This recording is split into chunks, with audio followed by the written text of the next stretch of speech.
Hello friends, welcome back to the YouTube channel. आज हम twelfth physics का first chapter देखेंगे जिसका नाम है रोटेशनल डायनामिक्स। अभी रोटेशनल डायनामिक्स देखने से पहले आप जब बुक खोलोगे महाराष्ट्र बोर्ड का तो आपको पहले ये दिखेगा कैन यू रिकॉल। तो पहले हम ये कंसेप्ट क्या है वो देखेंगे, फिर बाद में रोटेशनल डायनामिक्स देखेंगे। तो पहला कंसेप्ट है what is centre of mass. तो सेंटर ऑफ मास क्या होता है? सपोज अभी सेंटर ऑफ मास में यहाँ पे एक्सप्लेन करता हूँ। सपोज हमारे पास एक सर्कुलर ऑब्जेक्ट है। सर्कुलर ऑब्जेक्ट मतलब गोल ऑब्जेक्ट। अभी गोल ऑब्जेक्ट कौन सा पकड़ लो? अभी हम खाने का थाली पकड़ते हैं, हम जो हर रोज थाली में खाना खाते हैं ना, वो सर्कुलर रहते हैं ना, तो वो देखते हैं। बस फिर वो खाने का सर्कुलर ऑब्जेक्ट बहुत सारे छोटे छोटे पार्टिकल से बना रहता है। छोटे छोटे से बहुत सारे छोटे छोटे पार्टिकल्स रहते हैं, और वो छोटे छोटे पार्टिकल का अपना एक मास रहता है, वेट रहता है। तो उस सब पार्टिकल का मास मिला के पूरे प्लेट का मास आता है। तो इस सपोज ये छोटे छोटे पार्टिकल्स का वेट है, वो सब सेंटर पे कॉन्सेंट्रेटेड रहता है। ये समझ लो सेंटर है वो ऑब्जेक्ट का, तो सब मास सेंटर पे कॉन्सेंट्रेटेड रहता है। तो इसी को हम सेंटर ऑफ मास बोलते हैं। अभी सेंटर ऑफ मास का डेफिनेशन क्या हो गया? The whole body of mass suppose to be concentrated at centre. इसी को हम सेंटर ऑफ मास बोलते हैं। अभी मैंने आपने देखा होगा किसी बच्चे को अपना नोटबुक बैलेंस करते हो, बीच में एक अंगूठा लगाता है और बैलेंस कर देता है, वो क्या है? वो सेंटर ऑफ मास है, क्योंकि उस बॉडी का whole mass suppose to be concentrated at centre, इसीलिए वो बैलेंस है, उसी को सेंटर ऑफ मास बोलते हैं। अभी दूसरा देखते हैं, what are kinematic equations of motions. There are three kinematic equations. कौन कौन से हो काइनेमेटिक इक्वेशंस? काइनेमेटिक इक्वेशंस, पहला v is equal u plus a t. Second one s is equal to u t plus half a t square. और तीसरा v square is equal to u square plus twice a s. ये तीन kinematic equations of motion है। अभी इसमें u क्या हो गया? u इनिशियल वेलोसिटी, v क्या हो गया? v final velocity. अभी जब ऑब्जेक्ट मूव करना स्टार्ट करता है यहाँ से यहाँ तक गया, अभी यहाँ पे क्या रहेगा? उसका इनिशियल वेलोसिटी रहेगा। यहाँ पर जब पहुंचेगा तब उसका क्या रहेगा? फाइनल वेलोसिटी रहेगा। यस क्या होगा? Yes displacement. ऑब्जेक्ट यहाँ से यहाँ तक मूव हुआ तो क्या डिस्प्लेस हुआ, तो वो क्या हुआ? डिस्प्लेसमेंट हो गया। और ये क्या हो गया? एक्सेलरेशन।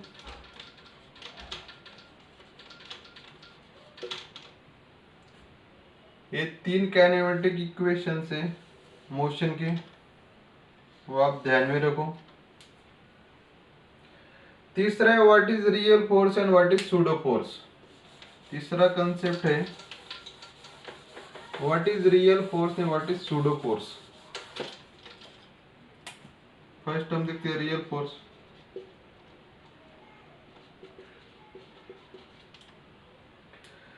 रियल फोर्स में अब मान लो कि दो ऑब्जेक्ट है, एक ए और एक B.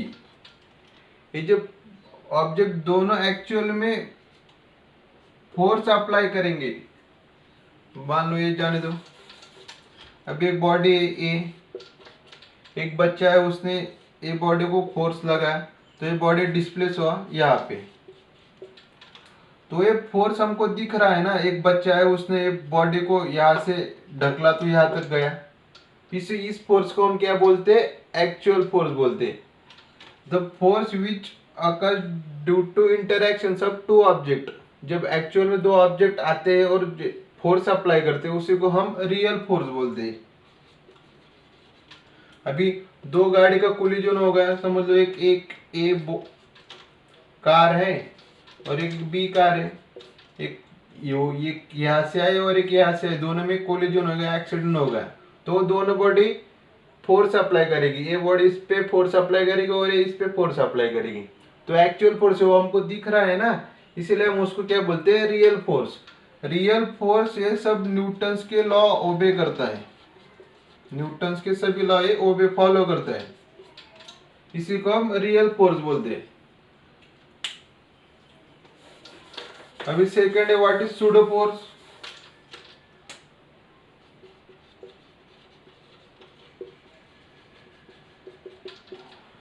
Pseudo force means imaginary, pseudo means imaginary, imaginary means जो फोर्स हमको नहीं दिख सकता। अभी तो आप बोलेंगे सर ऐसा कौन सा फोर्स है जो हमको दिख नहीं सकता, अभी आपने बोला रियल फोर्स, अभी ये ऑब्जेक्ट है, मैं इसको धक्का दिया तो डिस्प्लेस हुआ, तो मैंने उसको एक्चुअली फोर्स लगाया तो दिख रहा है। अभी इमेजिनरी फोर्स कौन सा रहता है, वो कैसे समझ में आएगा। अभी आपको मैं एग्जांपल तौर के बताता हूँ। अभी आप एक बस में बैठे हो, एक बस है, अभी आप यहाँ पे बैठे हो, अभी बस रुका हुआ है, अभी जब बस अचानक से स्टार्ट होगा और स्पीड गेन करेगा तो हम क्या पीछे जाते हैं ना। बस अभी आगे जा रहे तो हम फटाक से पीछे जाते, तो हमको किसी ने धक्का मारा क्या, नहीं मारा, तो हम पीछे गए। वो पीछे जाने वाले फोर्स को ही क्या बोलते हैं हम, सूडो फोर्स, सूडो फोर्स। ये फोर्स किसकी वजह से क्रिएट होता है, ये फोर्स क्रिएट होता है फ्रेम ऑफ रेफरेंस से, फ्रेम ऑफ रेफरेंस, इसी की वजह से वो सूडो फोर्स क्रिएट होता है। अभी दूसरा एग्जांपल देखते हैं हम।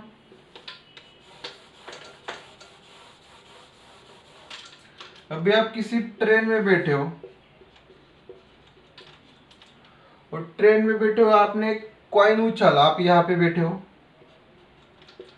और आपने एक कॉइन उछाला और ट्रेन कोई स्पीड से चल रही है, मानो 50 किलोमीटर पर आवर से चल रहे हैं।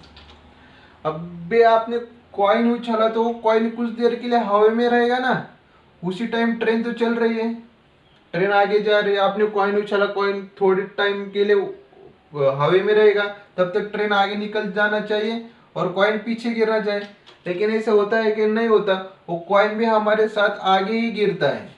तो कॉइन को किसी ने धक्का मारा क्या, नहीं, ये कॉइन आगे ड्यू टू सूडो फोर्स गया, सूडो फोर्स। और ये सूडो फोर्स किसने क्रिएट किया, फ्रेम ऑफ रेफरेंस ने, फ्रेम ऑफ रेफरेंस। ये एग्जांपल ध्यान में रखो, आपको समझ में आ रहा है, अगर नहीं समझ में आ रहा है तो कमेंट में कीजिए, मैं आपको पर्सनली रिप्लाई करके समझा दूंगा। तो इसी को हम क्या बोलते हैं, सूडो फोर्स। अब ये सूडो फोर्स इमेजिनरी है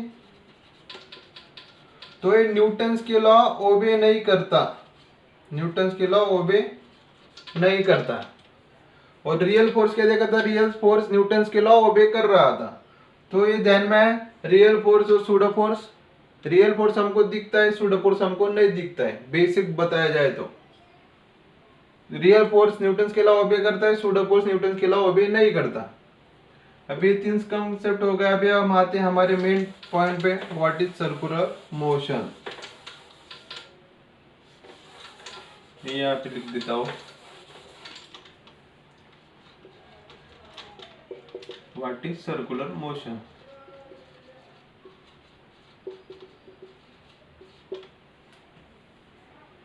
अभी सर्कुलर मोशन क्या होता है, a motion of object, a motion of an object along the circumference of the circle। अभी ये सर्कल पकड़ा, a motion of an object whose motion of an object along the circumference of the circle is called circular motion।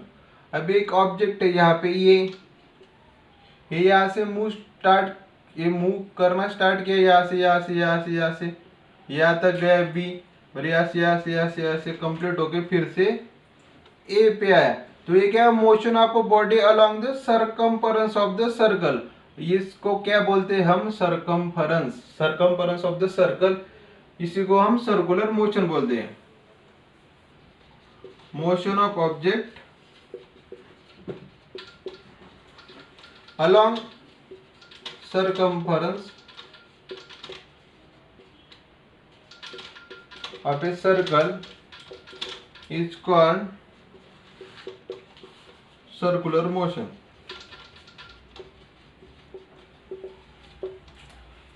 The motion of object along the circumference of the circle is called circular motion. अभी circular motion का example क्या क्या है?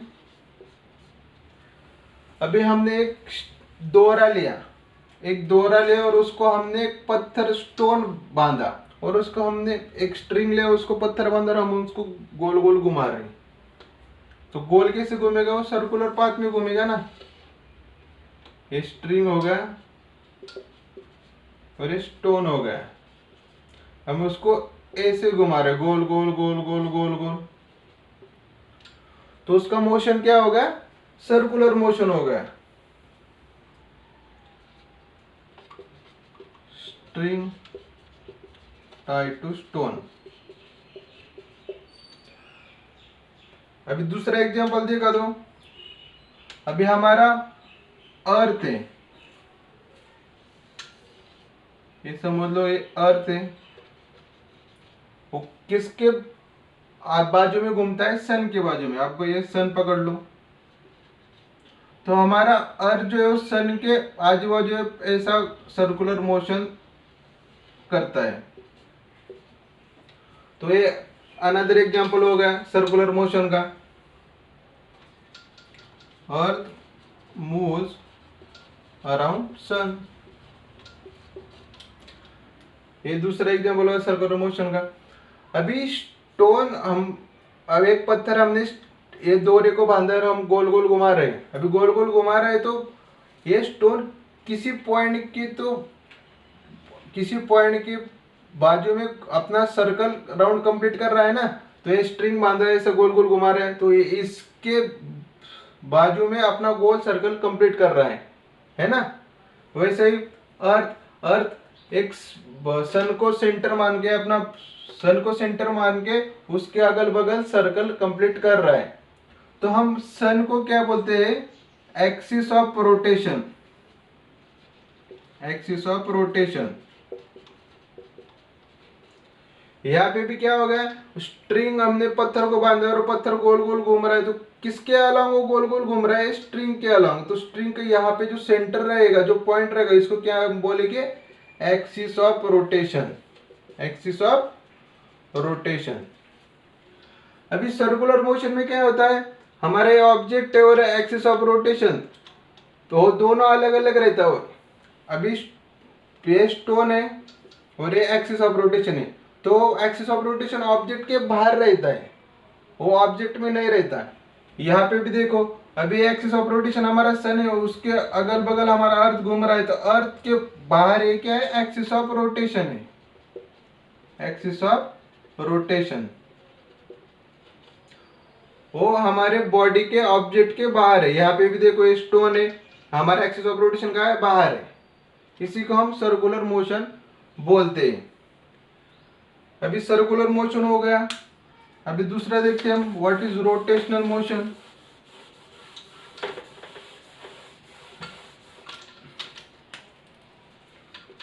What is rotational motion?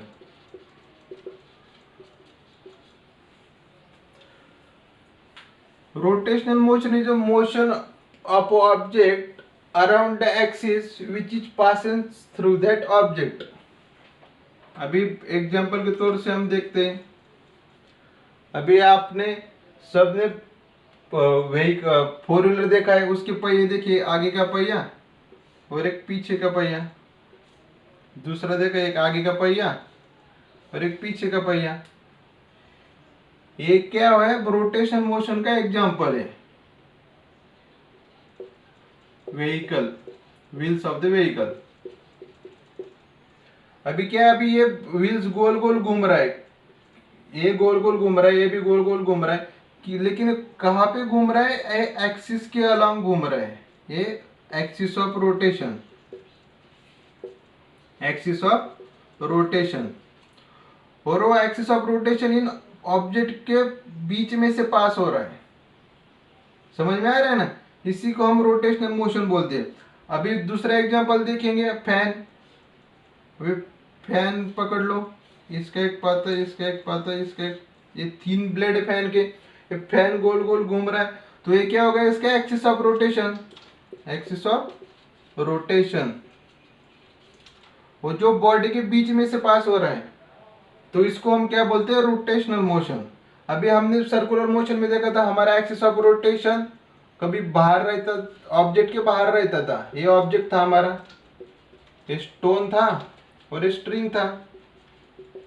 हमारा axis of rotation यहाँ पे था ना, वो ऑब्जेक्ट के बाहर था। लेकिन यहाँ पे रोटेशन मोशन में क्या होता है, हमारा एक्सिस ऑफ रोटेशन वो ऑब्जेक्ट के बीच में से पास होता है, और वो ऑब्जेक्ट उस एक्सिस ऑफ रोटेशन के अलग घूमता है।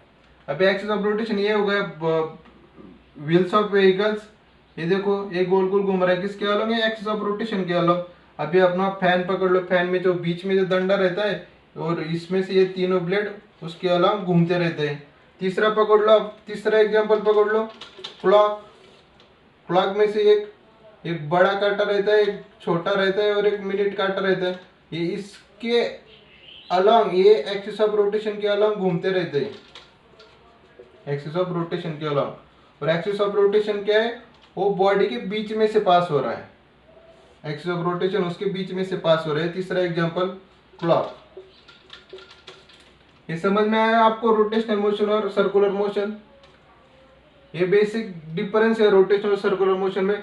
Circular motion axis of rotation जो रहता है वो ऑब्जेक्ट के बाहर रहता है, और रोटेशन मोशन में जो एक्सिस ऑफ रोटेशन रहता है वो ऑब्जेक्ट में से पास होता है, ऑब्जेक्ट के बीचों बीच में वो पास होता है, इसीलिए हम रोटेशनल मोशन। अभी रोटेशनल मोशन का एग्जांपल क्या होगा, क्लॉक हो गया, व्हील्स ऑफ व्हीकल हो गया, ये व्हील्स ऑफ व्हीकल गोल गोल घूमते हैं इस एक्सिस के अलावा। तीसरा हो गया फैन, हमारा फैन, तो फैन में से ये तीनों ब्लेड जो बीच में एक्सिस ऑफ रोटेशन उसके अलावा घूमते रहता है। ये हो गया रोटेशनल मोशन। तो डिफरेंस पूछा जाए तो आप बता सकते हैं कि दोनों में डिफरेंस क्या है। अभी आपको सर्कुलर मोशन देखने से पहले कुछ बेसिक कंसेप्ट आपको ध्यान में रहने चाहिए। वो कंसेप्ट देखते हैं हम पहले देखते हैं डिस्प्लेसमेंट। अभी डिस्प्लेसमेंट क्या रहता है, एक ऑब्जेक्ट यहाँ पे ए, इसको मैंने फोर्स लगाया तो डिस्प्लेस हुआ यहाँ पे, उसने एक डिस्टेंस कवर किया, यस। यस और डी हम कौन से भी इसमें डिनोट कर सकते हैं। हमने एक ऑब्जेक्ट में फोर्स लगाया, वो यहाँ से डिस्प्लेस हुआ यहाँ तक, तो इसी को हम क्या बोलते हैं, डिस्प्लेसमेंट। अभी डिस्प्लेसमेंट किस में डिनोट करते हैं हम, डिस्प्लेसमेंट यहाँ यस और डी से डिनोट करते हैं। और डिस्प्लेसमेंट का यूनिट क्या होता है, यूनिट होता है मीटर, है कि नहीं। अभी हमको सर्कुलर मोशन में क्या लगता है, एंगुलर डिस्प्लेसमेंट, एंगुलर डिस्प्लेसमेंट। अभी मान लो अब डिस्प्लेसमेंट, इसको डिस्प्लेसमेंट किसके लिए रहता है, लीनियर मोशन के लिए, जो स्ट्रेट लाइन में जो मोशन होता है उसी लिए डिस्प्लेसमेंट रहते हैं। लेकिन जो सर्कुलर मोशन रहता है उसके लिए क्या रहता है, एंगुलर डिस्प्लेसमेंट। अब एंगुलर डिस्प्लेसमेंट कैसे गिनोगे आप, मान लो यहाँ पे एक ऑब्जेक्ट है ये, वो यहाँ से यहाँ तक मूव हुआ बी तक, ये सेंटर है सर्कुलर मोशन का। तो ये जो ऑब्जेक्ट यहाँ से यहाँ तक मूव हुआ, तो हम उसका डिस्प्लेसमेंट किस में कैलकुलेट करेंगे, थीटा में कैलकुलेट करेंगे। तो अभी इसका डेफिनेशन क्या, the angle through which body moves from A to B along the circumference of the circle. अभी यहाँ से यहाँ तक वो क्या हो गया, मूव हुआ, तो हम एंगुलर डिस्प्लेसमेंट किस में मेजर करेंगे, थीटा में। यहाँ पे हम लीनियर डिस्प्लेसमेंट किस में मेजर कर से डिनोट कर रहे थे, यस और डी में, यस और डी से डिनोट कर रहे थे, यहाँ पे थीटा। अभी इसका यूनिट क्या होगा, अभी इसका एंगुलर डिस्प्लेसमेंट का यूनिट हो गया रेडियन, और हम किससे डिनोट करते हैं, इससे थीटा से। ये समझ में आया आपको? लीनियर डिस्प्लेसमेंट और एंगुलर डिस्प्लेसमेंट। एंगुलर डिस्प्लेसमेंट हम एंगल में कैलकुलेट करते हैं और लीनियर डिस्प्लेसमेंट हम मीटर में कैलकुलेट करते हैं। अभी पहला हो गया एंगुलर डिस्प्लेसमेंट और एंगुलर डिस्प्लेसमेंट। अभी दूसरा कंसेप्ट देखेंगे हम, वेलोसिटी। अभी वेलोसिटी क्या रहता है? Rate of change of displacement with respect to time. Rate of change of displacement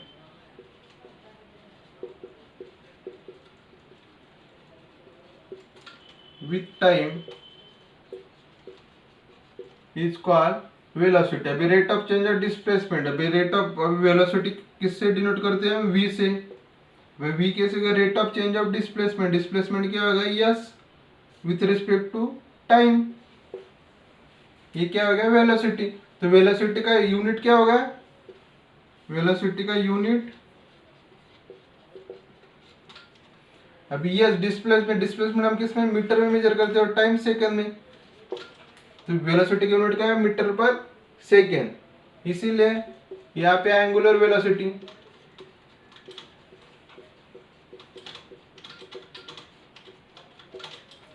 अभी एंगुलर वेलोसिटी यहाँ पे क्या रहता है? Linear velocity, rate of change of displacement with the time.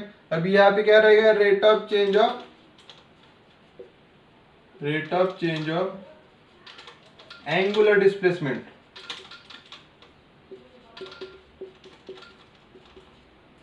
with respect to time is called angular velocity। Angular velocity हम किसको? Omega से denote करते हैं।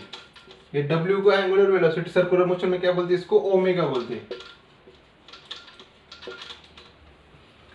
अभी ओमेगा कैसे? Rate of change of angular displacement. अभी एंगुलर डिस्प्लेसमेंट किस में डिनोट करते हैं हम? थीटा से विद रिस्पेक्ट टू टाइम। अभी थीटा का एंगुलर डिस्प्लेसमेंट का यूनिट हमने देखा था, क्या था? रेडियन। और टाइम का क्या था? सेकंड। तो एंगुलर वेलोसिटी का यूनिट क्या हो गया? रेडियन पर सेकंड। ये समझ में है? जैसे लीनियर वेलोसिटी वैसे एंगुलर वेलोसिटी है। एंगुलर वेलोसिटी हम ओमेगा से डिनोट करते हैं और इसका यूनिट क्या हो गया? रेडियन पर सेकंड हो गया। अभी तीसरा देखते हैं,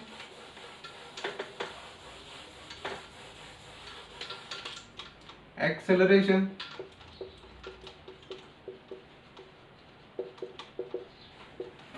एक्सेलरेशन पे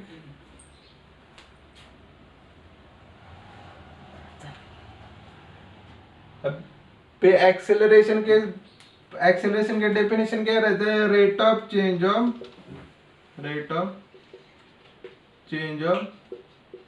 velocity with respect to time अब एक्सेलरेशन कैसे? ए से डिनोट करते हैं हम। एक्सेलरेशन क्या होगा? Rate of change of velocity. अभी rate of change of velocity के अभी रेट ऑफ चेंज ऑफ कैसे डिनोट करो? डी बाई डी टी से। Rate of change of velocity with respect to time, तो क्या होगा? DV by D T. Rate of change of मतलब final velocity minus V initial velocity divide by time का है? T final time minus T initial time. इससे हम acceleration denote करते हैं। अब एक्सेलरेशन का यूनिट क्या हो गया? एक्सेलरेशन का यूनिट है rate of change of velocity with respect to time. अभी वेलोसिटी का यूनिट क्या है? Metre per second with respect to time, मतलब 1/t metre per second into 1/सेकंड। मतलब एक्सेलरेशन का यूनिट क्या होगा? Metre per second square. ये एक्सेलरेशन का यूनिट होगा। Rate of change of velocity with respect to time क्या होता है? एक्सेलरेशन होता है। अभी यहाँ पे लीनियर एक्सेलरेशन हो गया, अभी angular acceleration.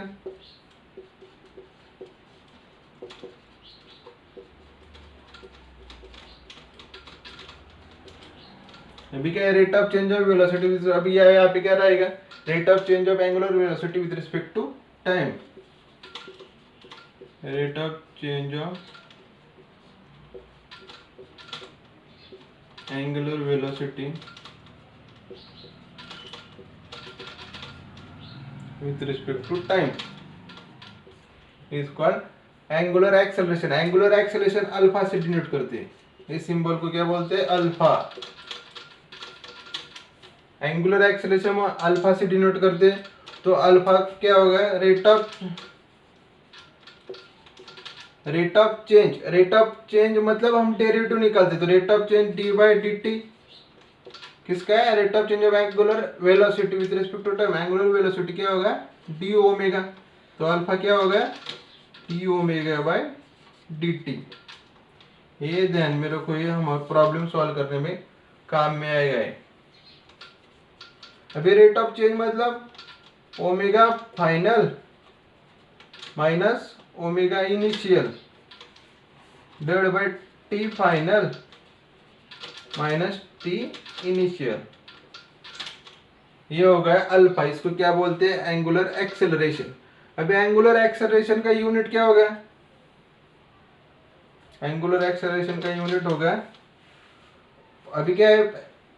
Omega angular velocity with respect to time. अभी एंगुलर वेलोसिटी का यूनिट क्या हो गया? Radian per second divide by second. तो एंगुलर एक्सेलरेशन का यूनिट क्या हो गया? Radian per second square. Angular acceleration का यूनिट क्या हो गया? Radian per second square. और लीनियर एक्सेलरेशन का यूनिट क्या है? मीटर पर सेकेंड स्क्वायर। ये अभी ध्यान में रखो।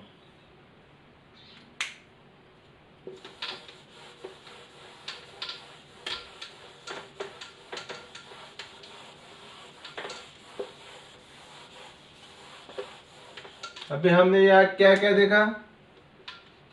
एंगुलर वेलोसिटी हम किससे डिनोट करते हैं? ओमेगा से। और इसका यूनिट क्या होगा? Radian per second. Angular acceleration इसको हम किससे डिनोट करते हैं? अल्फा से। इसका यूनिट क्या होगा? Radian per second square. और पहले देखा था एंगुलर डिस्प्लेसमेंट,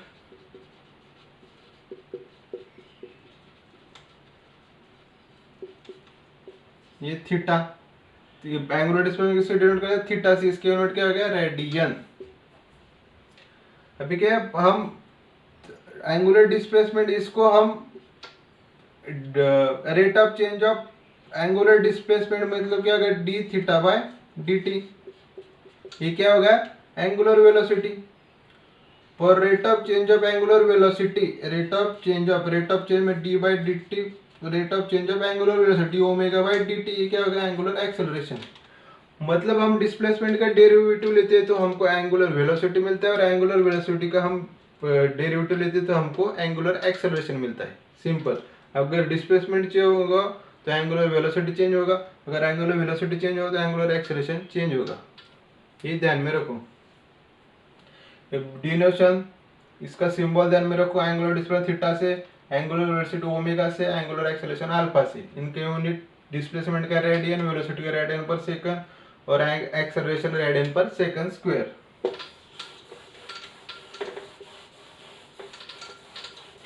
अभी आते हैं सर्कुलर मोशन पे। मान लो कि हमारा ऑब्जेक्ट है along the circumference of the circle घूम रहा है। मानो ये यहाँ से वो सर्कम्फरेंस के अलोंग घूम रहा है, या बी पॉइंट तक आया। इसने क्या कवर डिस्प्लेस यहाँ से यहाँ कवर किया, तो उसका एंगुलर डिस्प्लेसमेंट क्या होगा? थीटा होगा। ये क्या होगा? उसका रेडियस किसका? सर्कुलर मोशन का। समझ में आ रहा है? अभी हमको एंगुलर डिस्प्लेसमेंट थीटा होगा, यहाँ पे एंगुलर डिस्प्लेसमेंट थीटा होगा। अभी सर्कुलर मोशन में क्या रहता है? एंगुलर वेलोसिटी रहता है। सर्कुलर मोशन में एंगुलर वेलोसिटी रहता है, एंगुलर एक्सेलरेशन रहता है, और एंगुलर डिस्प्लेसमेंट रहता है। अभी हमको लीनियर वेलोसिटी, और लीनियर वेलोसिटी क्या होगा? वी होगा, और एंगुलर वेलोसिटी क्या होगा? ओमेगा होगा। इन दोनों में कुछ तो रिलेशन चाहिए ना। अभी हमको लीनियर वेलोसिटी निकालने का रहेगा, तो हम इन दोनों में से कुछ रिलेशन चाहिए। तो रिलेशन कैसे डिनोट करते हैं? Linear velocity is equal to omega into r. ये दोनों में रिलेशन का फॉर्मूला है। ओमेगा क्या हो गया? वेलोसिटी, तो सॉरी v क्या हो गया लीनियर वेलोसिटी, ओमेगा क्या हो गया एंगुलर वेलोसिटी, और r क्या हो गया ये रेडियस, सर्कुलर मोशन का जो रेडियस रहता है वो रेडियस हो गया, रेडियस। ये स्केलर में मैग्नीट्यूड में होगा, वेक्टर में अगर अगर वेक्टर में करना रहेगा तो v bar is equal to omega bar into r bar, where r is a radius position vector.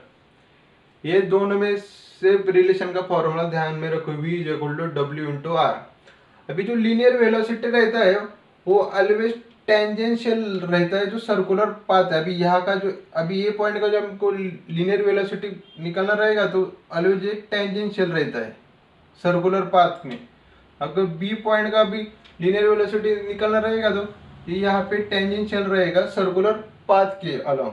अभी यहाँ पे रहेगा तो सी का टेंजेंट वेलोसिटी निकालना रहेगा तो ये यहाँ पे टेंजेंशियल रहेगा, और यहाँ पे डी का निकालना रहेगा तो linear velocity is always tangential to the circular path. ये ध्यान में है ना आप सबको। ये दोनों में रिलेशन क्या है, v is equal to omega into r, where omega is angular velocity और r क्या है रेडियस है वो सर्कुलर मोशन का। ये हो गया। अभी हम देखेंगे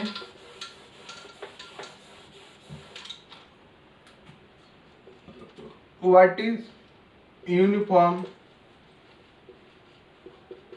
सर्कुलर मोशन। अभी मान लो हमारा एक ऑब्जेक्ट है,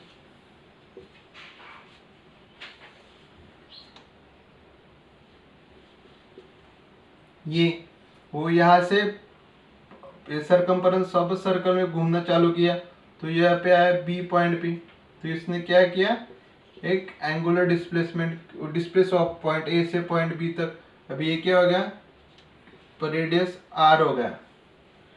अभी what is uniform circular motion. अभी सर्कुलर मोशन हमने देख लिया कि movement of object along the circumference of the circle is called circular motion. एक ऑब्जेक्ट जो सर्कल के सर्कमफेरेंस के अलोंग घूम रहा है इसको क्या हम बोलते हैं सर्कुलर मोशन बोलते हैं। अभी यूनिफॉर्म क्या मतलब, यूनिफॉर्म क्या मतलब रहता है कांस्टेंट। कांस्टेंट मींस कांस्टेंट आपको पता है ना, जिसका वैल्यू चेंज नहीं होता उसी को हम